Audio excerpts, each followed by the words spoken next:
This is The Kate Show with Kate Dalley, only on the Blaze Radio Network on demand. Back here with you on The Kate Show. So let's talk a little bit. We're going to shift gears just a little bit with Melissa and talk a little bit about Common Core. I've been talking with Dr. Duke Pesta, and when I talk to him, I always get a little unnerved. He is the national expert on Common Core, and he goes around and he speaks everywhere. If you haven't heard him, you need to. I've done shows with him. And one of the things he said to me that really gave me that shuddery feeling was, this is just the beginning. Just wait. So much more is coming. And in my mind, I'm thinking, what do you mean so much more is coming? So I want you to take this little journey of discovery with me, and let's walk through this just a little bit about what is on the horizon, because I think what's on the horizon is just a little terrifying. In the past, you could buy a politician to influence the way that the people thought and acted. It goes on now, right? You can buy a politician. They're so easily bought too, but that's a whole nother show. And so it is. It's a whole nother show. So more recently, you could buy off the media to shape public opinion. I wouldn't say recently but in the last 50 years, the media has been bought and sold, and I hope all of us are really learning that. In the last 15, it's gotten a lot worse. But the future is paying learning sources to influence. What I mean by that is parents need to be aware that there are people organizing the future of education, and they're not just families and teachers and most administrators in the process.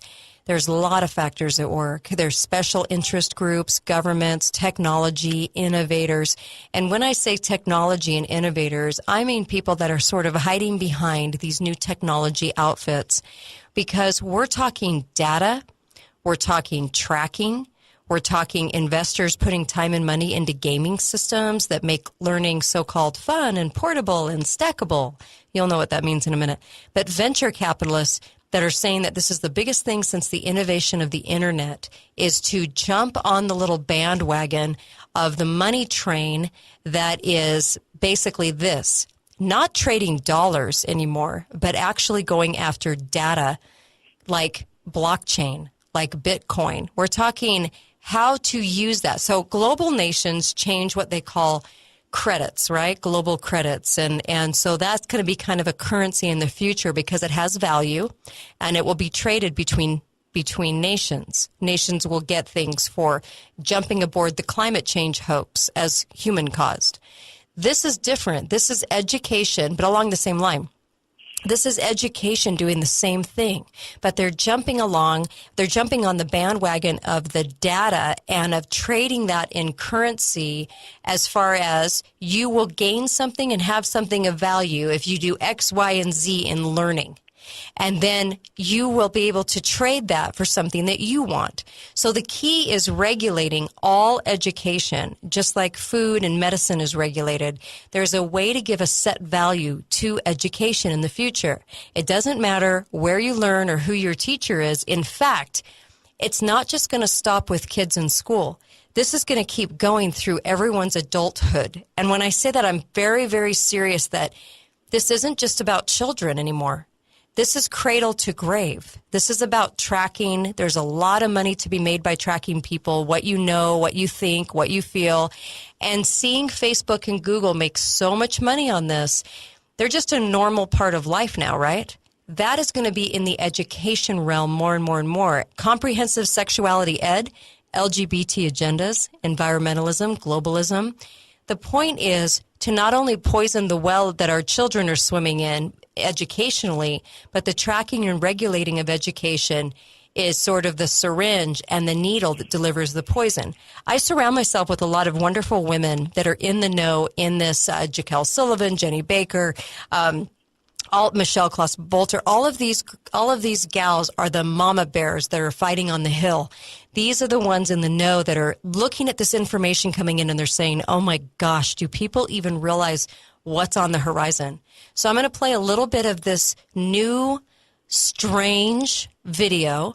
It's called Learning is Earning 2026, a partnership between ACT Foundation and IFTF.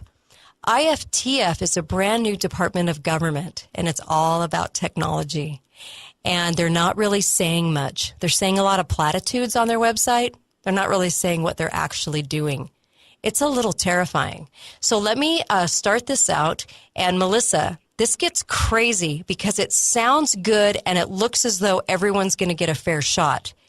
But people are not going to get a fair shot. And this is what the problem is that we don't realize that this started out. Mark Tucker wrote this in a letter to Hillary Clinton way back in the day in 1992 about what we would see in the future in our education, the privatization of public education. And so they call this the ledger. And the ledger is something that I want to throw these words out there so that we know what to look for. Delaware is kind of the hub of what happens in education. They try and pilot it in Delaware for some reason. They're kind of like the corporation hub. And so we look to Delaware now, not in a good way, but just to say, hey, what's coming at us? Because we want to see where corporations are, they're all getting off, and I want to know how they're capitalizing on all of this. Have you even thought about that, Melissa, as far as like the future of where education is headed, and then it's not just headed for children, but adults too? Well, I have always been a big believer in lifelong learning, but I think as we're about ready to discover, this is lifelong learning, not me. Melissa chooses to go out and enlarge my horizons. This is yet another arm twist. You will do it, and you will do it our way, or we will cut you off. Exactly. So, you're so right. Yeah. All right. So let's go ahead. I want to play this first part of this clip. Listen carefully between the lines. Listen to what they're really saying and not the propaganda that they're trying to push at you to make this all sound nifty and fabulous in the year 2026. Here we go. Here's the first minute. Your ledger account tracks everything you've ever learned in units, called Edu-blocks. Each Edu-block represents 1 hour of learning in a particular subject. Anyone can grant Edu-blocks to anyone else. You can earn Edu-blocks from a formal institution like a school or your workplace. But you can also earn them from individuals or informal groups like a community center or an app. The ledger makes it possible for you to get credit for learning that happens anywhere, even when you're just doing the things you love.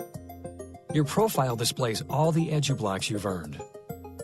Employers can use this information to offer you a job or a gig that matches your skills.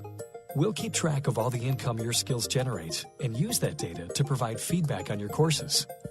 Okay, did you hear that?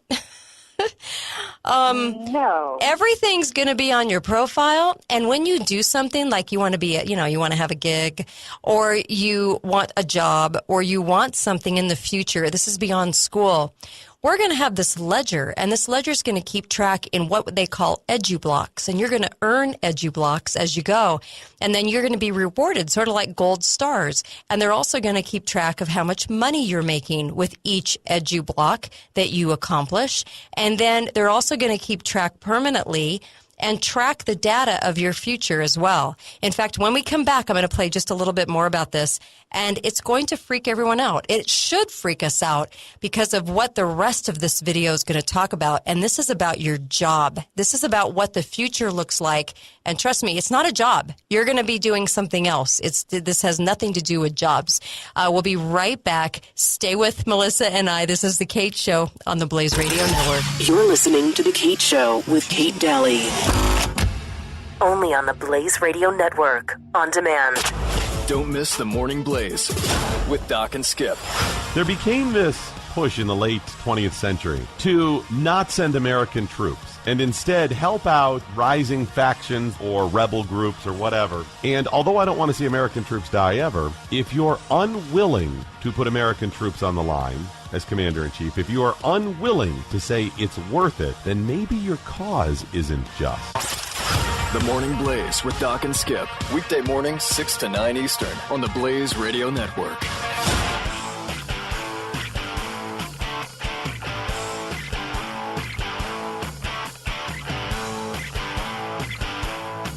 This is The Kate Show with Kate Dalley, only on the Blaze Radio Network, on demand. I'm back here with you on the Kate Show. So I'm glad you're sticking with me because you're about to learn what your future looks like when it comes to employment.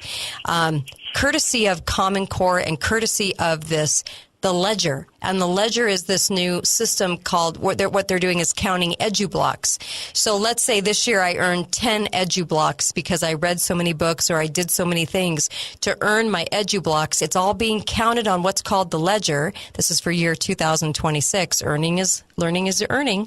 And then what happens is they keep track of what you're making, your income, and they keep track of how many Edu-blocks you're learning. What if you're not learning very many, or earning very many, I should say? That could be a problem in the future. So let me go ahead. I'm going to play just a little bit more of this because this is some scary stuff here. Okay, here we go. We'll keep track of all the income your skills generate and use that data to provide feedback on your courses. When choosing a subject to study in the future, you may wish to choose the subject whose students are earning the most income. You can also use the Ledger to find investors in your education. Since the Ledger is already tracking income earned from each Edu-block, you can offer investors a percentage of your future income in exchange for free learning hours. Our smart contracts make these agreements easy to manage and administer. Did you hear that? They have smart contracts. There's a lot built in here they're not telling anybody. And that's what's freaking me out just a little bit on this is there's so much here, but they just want to sell you on it. So they're just going for, simple. All right, here we go. Here we go. The Ledger is built on blockchain, the same technology that powers Bitcoin and other digital currencies. That means every Edu-block that has ever been earned is a permanent part of the growing public record of our collective learning and working. Did you hear that, Melissa? Part of your permanent record. Permanent part of your permanent record. To me, that's so frightening because I don't think we realize just how permanent it is. It's scary. Okay. Something else that I heard in that little bit that I think is worth thinking about. You'll get to choose. Do you want to pursue the education that would pay you the most? Mm-hmm. Well, I'm just wondering, Kate, how many Edu-blocks would we be paid for talking about government? I'm going to go with none. What's the word? I'm going to go with none. Yeah. Right. I am too. So there's going to be certain professions that will disappear. If you're a journalist, how many Edu-blocks do you get for writing an expose on a corrupt politician? None. You're going to get nothing for that. Right. And you can't move up and pay for your family on nothing. So if you don't earn these Edu-blocks and they're not recorded on the Ledger, which everything is tracked permanently, then you cannot provide for your family. And they're going to recommend what you should be doing instead. Mm-hmm. Maybe instead of finding out about a corrupt politician, maybe you should be researching human-caused environmental change. Exactly. So, yeah. So it will be propagandized and directed. And the question that we should all be asking is, who will be directing this? I totally agree with that. Let's keep going. Here we go. All right. They're going to talk about individuality, too, coming up. Always learning, always earning. That's my motto. I try to learn something new every month, but it ain't easy. Let me stop this for a second because I want to say here, we learn on our own. It's an individual thing. It's not something recorded and tracked. If I want to look at a book, I will look at a book. If Amazon wants to track the book I buy, fine. But if I want to borrow one from a friend, it is not recorded on the Ledger. And so if you notice he's saying earning is learning, it's a lifelong process. That lifelong process used to be free as far as the freedom to do what you choose to learn. If you choose to learn something, which you don't have to right now, but in the future, learning, I think, means understanding more and more propaganda and buying into it. And learning means to me that you better be talking and thinking and looking at these things on a lifelong basis that the government's giving you to earn your future. So here we go. This is called Stories from the Ledger. I'm a freelance delivery driver, so my schedule isn't steady. One thing that helps, I love to read. So I listen to a lot of audiobooks when I'm driving. Memoirs, history, philosophy. Oh, and I got that app that gives you blocks whenever you finish a book. Oh, you know that app. You can learn while you earn. I'm part of a learning group, a bunch of other drivers I met on a forum. We all take turns teaching the group. Sometimes we add blocks to our profiles, but it isn't really about that. It's more like Ledger has opened up people's eyes to the fact that teachers are everywhere. I started teaching last summer right after the federal government announced the Pay It Forward program.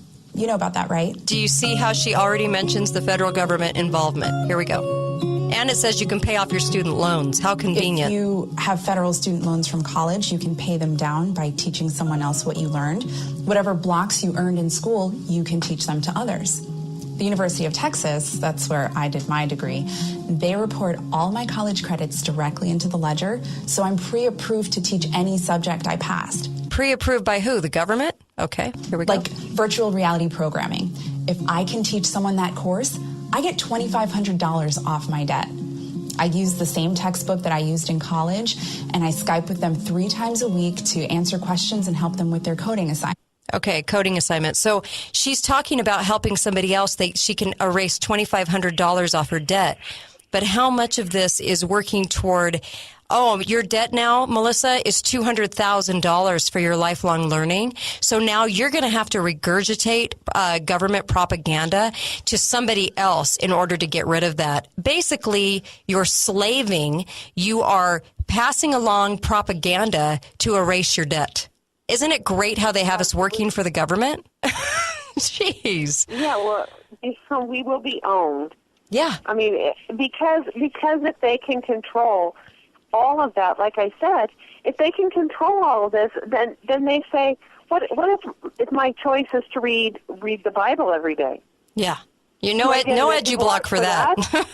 No. No Edu-block for that. Right. So, but Saul Alinsky, you do get like 10 or 20 credits for that one. So, yeah, that's what we're talking about. You know, I'm also a little concerned. I'm also a little concerned about the man who's listening to an audio book while he's driving, and that counts the same as reading a book. Mm-hmm. That's an interesting parallel. Yes, it is. I do some audiobooks periodically. And I know that I don't always really pay close attention to what the heck I'm doing. Now, that person who is ill-prepared is now going to go out and teach someone else the skills that they learned. Yeah, that's a whole new aspect I hadn't thought of. Yeah, I hadn't thought of that. Jeez. Okay, so let's keep going on this because this girl is telling us how much she loves spreading propaganda to the next person because she's erasing her debt. I think we have now become slaves to the government. So here you go, because I don't see them looking at, not that they shouldn't be anywhere near education, but the cost of education isn't going anywhere. Let me just say that. So here we go. Assignments.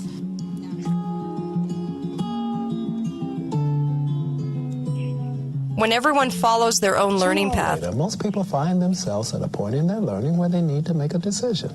Do you go for the traditional college degree or build your own higher education? That's the kind of tough choice that a lot of young people are facing right now. Yes. Okay, but what they're saying there is, he's going, well, do you want to just go for the degree and then decide what you want to do? Or are you going to build your path by having everything tracked? That's what he's proposing, is saying, but if you have everything tracked, the world will open up to you. If you just choose a degree and then just make your way from that, that's old hat. That's boring. All right, when we come back, I have so much more on this that we're going to go over that's really creepy. We'll be right back. More with Melissa on The Kate Show. When we return, you can reach me at kateontheblaze@gmail.com. Go to The Kate Show on Facebook and join the page for sure. And then also Kate on the Blaze on Twitter. We'll be right back.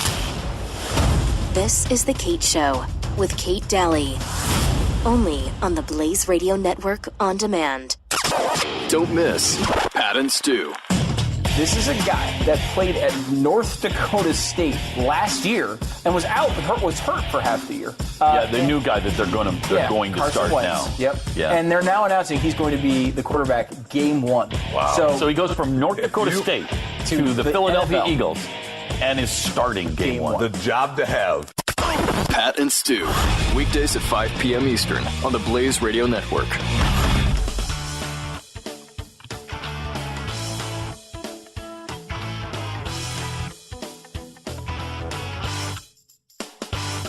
This is The Kate Show with Kate Dalley. Only on the Blaze Radio Network on demand. Hi, welcome back to The Kate Show. Okay, so this is just getting good. Now we've just heard that, yeah, you don't want to, take that old career and just go to college. No. You want us to track you. That way you have more opportunity. Sounds good. Okay, so let's go ahead. Well, I want to keep playing, and I'll go back just a little bit to where this guy is giving us his advice as far as, just let us track you. It'll be so much better. Of young people are facing right now. Yes, I won. This is Texas Fold'em. It's one of those protein folding simulators where you learn how proteins work inside the human body. And you can help solve puzzles for science.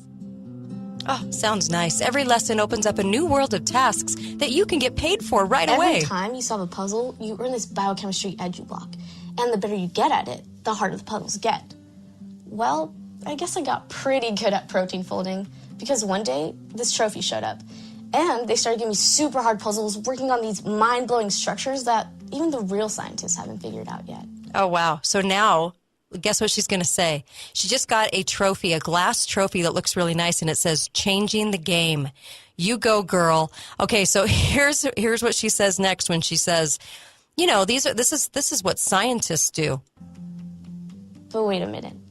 I'm one of the real scientists now, actually, because I'm not just earning Edu-blocks now.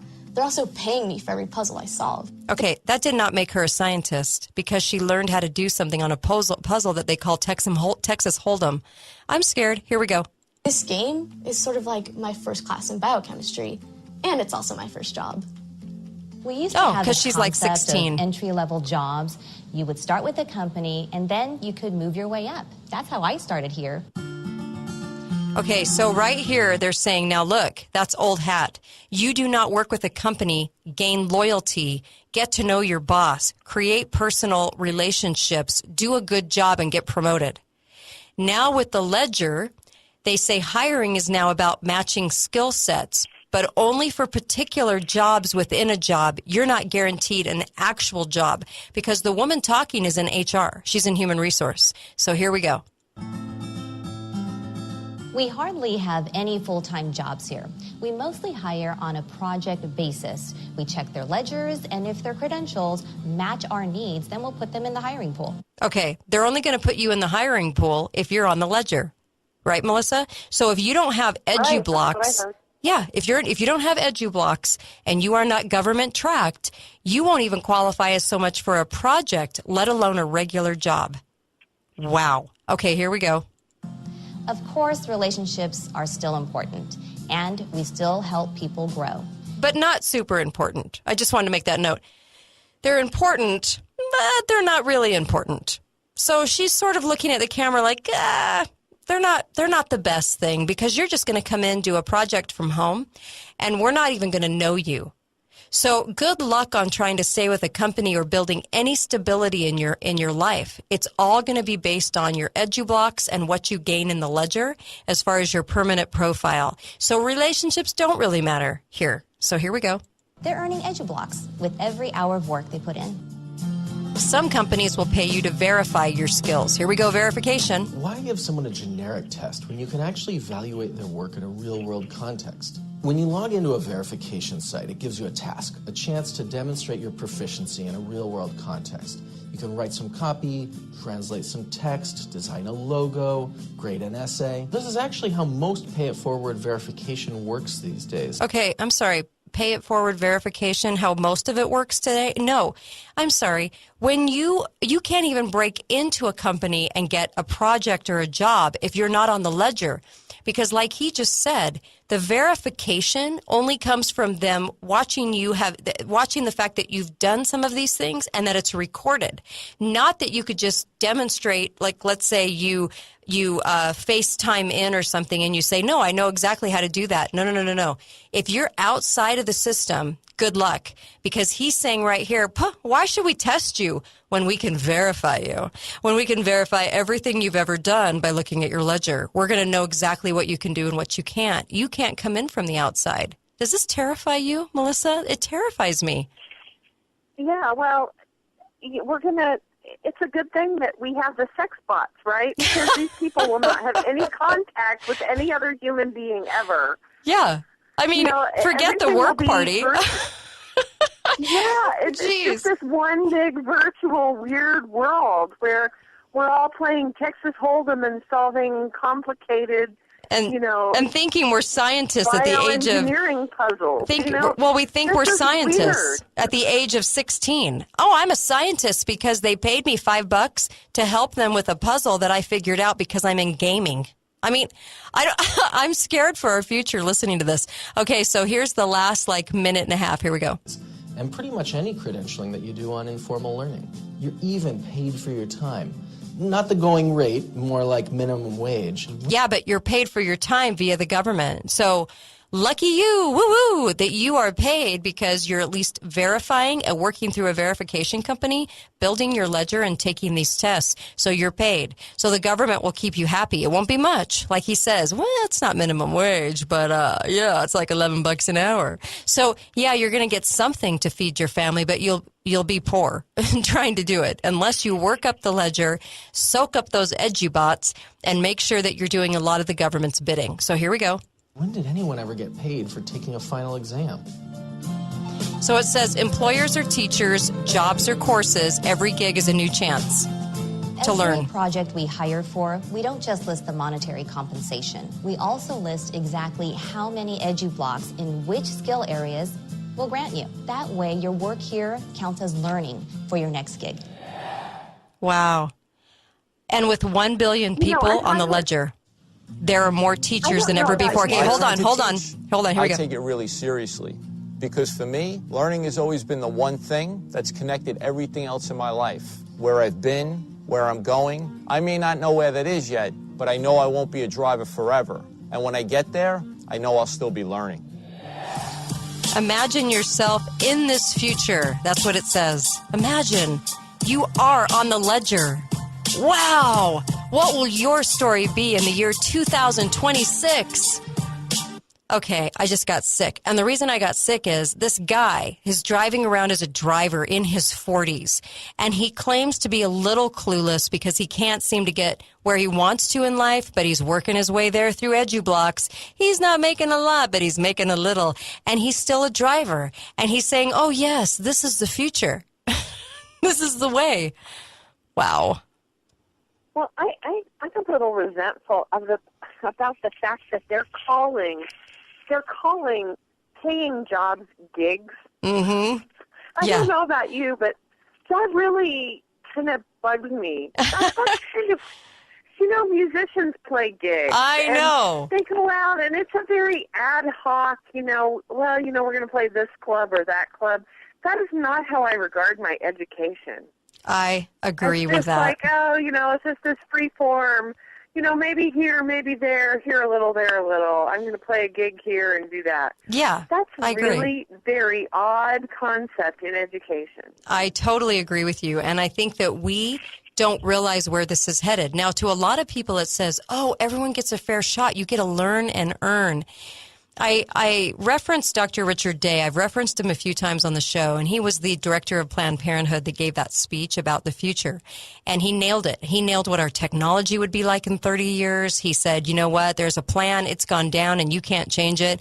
And the people that pull the strings in the global markets, they know where we're headed because they've designed it. And the designing was all about shaking things up to the point where, and this is a lot of older people listening to this will understand this, where you don't quite know where we're at with technology because it's spinning so fast that even when you finally learn your smartphone, there's a new smartphone to take its place kind of thing. Technology is happening a lot, and a lot of people have been forced into second careers or into more education and learning and paying for that, right? And it's built that way to, A, keep us sort of unstable. Don't be with a company too long. Don't have any loyalties. Don't work with a company like that. No. Gold washes out. What's in is changing careers every 5 years and continuously going towards the education racket of college and making sure that you're continuously racking up debts. Why? If you're going to ask me, I'm going to tell you, and it's going to sound kind of strange, but it's to be enslaved by our government, because if they can enslave you that way, if people get out of debt, you'll never get out of learning for your future. And if you're learning for your future, you're always racking up debt that you're going to try and get Edu-blocks to pay for. It'll all be recorded on the ledger, and you will be forced down and made sure that you're getting the government propaganda crammed down your throat. And if you're not, you're going to have to fake it till you make it anyway, in order to live in this society. We'll be right back with the final segment. This is The Kate Show. The Blaze Radio Network on demand. The Kate Show with Kate Dalley. Don't miss the Morning Blaze with Doc and Skip. There became this push in the late 20th century to not send American troops and instead help out rising factions or rebel groups or whatever. And although I don't want to see American troops die ever, if you're unwilling to put American troops on the line as commander-in-chief, if you are unwilling to say it's worth it, then maybe your cause isn't just. The Morning Blaze with Doc and Skip. Weekday mornings 6 to 9 Eastern on the Blaze Radio Network.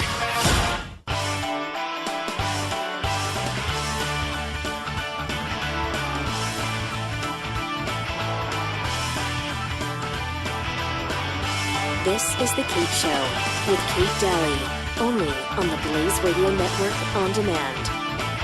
All right, final segment on The Kate Show. I'm so glad you stuck it out with us. Are you creeped out by now? You probably should be. Melissa, what's your take? Well, this feels like the Obamacare of education. Yep. This is I agree. the final nail in the coffin. And just like we were told, if you like your doctor, you can keep your doctor. If you like your education, you'll be able to keep your education. You know, we're going to have some of the same things that you're familiar with. We're just tweaking it a little. But this is not a little tweak. Well, this is a massive overhaul in the way education is delivered to everyone.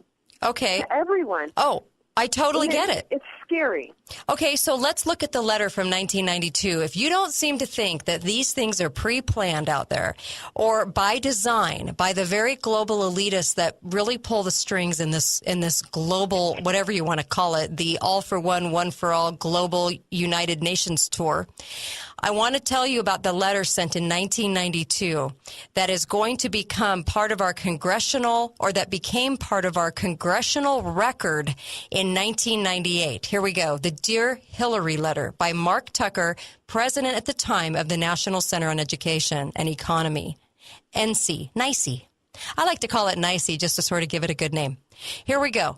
He laid out a plan that said to remold the entire American system into a seamless web that literally extends from cradle to grave and is the same system for everyone, coordinated by a system of, get this, labor market boards at the local, state, and federal levels, where curriculum and job matching, hi China, job matching, will be handled by counselors accessing the integrated computer-based system. Now, if you just gulped really hard, like you should have, because this should be information that should make you very nervous. Delaware Governor Markell is in the twilight of his reign as governor, right? And this is where kind of the hub of all this stuff starts. He's making sure that all the seeds he planted over the last 12 years are going to bloom. But he couldn't have done any of this without a lot of help and without a lot of forethought and planning. Like I said, that's a 1992 letter that said, and this is before everybody had a home computer or whatnot, and that all this testing, everything was on the same computer system, right? It began in 1992 because the newly elected President Bill Clinton's wife, Hillary, received this long letter from Mark Tucker. And the letter was entered into Congressional Record 1998 by Colorado United States House Representative Bob Schaefer. When you read it, look at it at the lens from what is currently going on in the modern-day public education system and the Every Student Succeeds Act, ESSA. ESSA is the biggest nail in the coffin. Now we have federal control over our education process and public schools. I remember Senator Hatch sent an email out at Christmas time, and I about puked. I puke at anything he says or writes because I honestly think he's a traitor. but he has spent 40 years on the Hill doing nothing but taking our liberty away. And I looked at this, and he wrote an email that said, "Merry Christmas, folks. This is your Christmas present." I went ahead and supported ESSA. All ESSA does is it tells families that they're going to have local control, but it doesn't deliver that. What it actually does is say to families, now the feds are in your life, in federal education, and in control, whether you like it or not, and here to stay, and you're never getting them out. It was literally the nail in the coffin of the public education system. And so when all of this has come to pass now, as we watch and look at algorithms and data, this is all about data, and it's about blockchain too. This is all about using the digital data in the future to earn those Edu-blocks and money. Then the money is traded in for what you need, right? And so you're going to want to earn all this. Yeah, that's how they keep track of it. So we think blockchain's off the beaten path. Oh, no. They have control over that, too. And so the technology firms are all getting together going, we can really capitalize on this. Well, it's the old company store. Mm-hmm. You know, you will never get out of debt to them because they control the system. Right. It's a seamless system, and we are trapped inside it. Yes. So that's very disturbing. No, I agree. Very, very I agree disturbing. because what we're looking at is career-ready workforce drones. The reason they want the data on your kids in Common Core isn't because they're trying to make them compete with China. We're trying to make them China. What we're doing is we're saying we're going to track everything so we can tell you what your son or daughter is going to be. There was a movie by Matthew McConaughey where he goes out into space. Remember this? And his kids? Do you remember? Not his kids, but okay. So there was all these disasters and everything happened. I can't remember. He's sitting in the school, and the school is telling his kid. I don't know if a lot of people picked up on this, but they're telling his kids what they're tracked for, what they're going to be able to be when they grow up and get out of school. And he was upset by this. That's a very European model. Mm-hmm. And, you know, Americans just can't get enough of Europe, right? Right. And it's not working well for Europe anyway. But that is a very kind of socialist, light sort of model. I mean, in China, it's not socialist light. It's pretty heavy-handed. Right. But the Europeans do it a little nicer. But, you know, if I look back on the track of my life, if I look at my children's lives, I see people who it would be impossible to predict at 5 or 7 what they were going to do. Mm-hmm. Yeah. You can't, there is a smugness about, if we just get all the data on somebody, we know exactly what they are. Yes, And I think that is so awful and so limiting. All of the data that gathered, if you could know every data point about an individual, there is still something of the spark of their soul that is unpredictable. Yes, I agree with that. What's interesting about that letter that was written by Mark Tucker was it said, I take responsibility for this, though I believe everyone involved in the planning effort is in broad agreement. They may not all agree on the details, but you should be aware that the National Center on Education and Economy, there is no practical way to pull our entire board on this plan when the time of it becomes available. But just know that we're kind of all in on this. And then it went down to 3 phases. And it said basically, first, a vision of what kind of national, not federal, human resources development system the nation could have. National is federal now, by the way. And he says this is interwoven with a new approach to governing that should inform that vision. What is essential is we create a seamless web of opportunities to develop one's skills that literally extends from cradle to grave. Same system for everyone, young and old, poor and rich, worker and full-time student. This is going to go to the lowest common denominator of person, and that we're all going to be on the same level. Sound like socialism? Then it talks about a proposed legislative agenda to implement that vision. Then it talks about concentrating on overwhelming problems in our inner cities by tackling that, kind of making that the norm. And then also enabling them to take a package or advantage of legislation on which Congress has already been working to advance elementary and secondary reform agenda. They've been working on Common Core since the 80s, and a lot was passed under Reagan, under his tutelage, and I don't think he was actually very aware of a lot of it going through, but a lot of it happened under him in those educational departments, and then went into the 90s. This was written in the beginning of the 90s when Clinton had just taken over from Bush, and it was basically like, oh, we have so much in the works already planned, already ready to go, just wait. Just wait, because it's all going to get implemented in stages. That's some scary stuff. Well, when they start talking about seamless webs, I don't want to be caught in some spider's web. I agree. Who wants to be a part of a seamless web from which there is no escape? Well, that's crazy. There's no individuality in this. You don't have the freedom to be individual. This is groupthink. Why do you think we're all going to be learning in groups? It's groupthink to make sure that you are learning as the group learns, to learn what they're learning, so that it's thought that it's okayed by the masses. This isn't individual thought, and that's what's going to leave. We're out of time, but I just want to say, and I'll probably end up doing a whole nother show on some of the aspects of this, but there's a lot here that's really scary. The schools have performance standards. They have a system in which rewards students who meet these standards, and then it rewards adults as they meet the same kinds of standards. And I think that's what I really wanted to center on today, was look at our future in 2026. Look at how frightening it is to take away our individuality, serve just our needs, but take away our individuality. Serve our needs as in the sex bots, but in this, to take away who we are as people in individual thought. It's coming at us from all angles, and that's something that we don't seem to grasp. And we sometimes talk about I think we spent so much time on whether one person stood for the national anthem or didn't stand for the anthem. This is what I'm worried about. I'm not worried about what that jackadoodle wanted to do with the anthem. I could care less. He's an idiot. What I wanted was to look at this kind of thing and say, this is what's coming 10 years from now that we can't even fathom.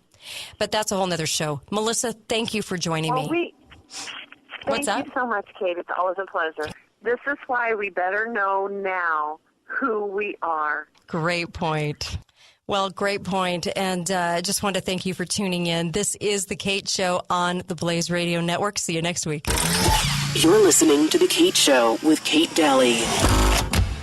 Only on the Blaze Radio Network, on demand.